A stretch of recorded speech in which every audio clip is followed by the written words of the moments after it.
మాలధారణలో ఉన్న రేణు దేశాయ్ గారిని ఎంత నీచంగా, ఎంత దారుణంగా మాట్లాడుతున్నారో, ట్రోల్ చేస్తున్నారో, టార్గెట్ చేస్తున్నారో ఒక్కసారి ఆమె మాటల్లోనే వినండి.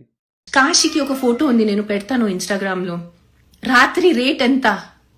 హౌ అంటే ఎలా? ఎవరిని రేట్ అడుగుతున్నారు? ఏంటి అడుగుతున్నావు నువ్వు రేట్?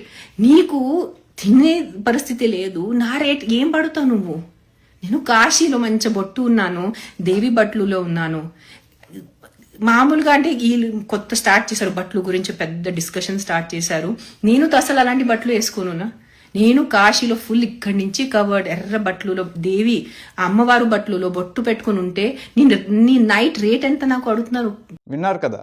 నిజానికి రాజకీయాల్లోకి పవన్ కళ్యాణ్ గారు రాకముందు, ఆమె జీవితంలోకి పవన్ కళ్యాణ్ రాకముందు ఇలాంటి పరిస్థితి ఉండేది కాదు అని చాలా స్పష్టంగా చెప్పొచ్చు.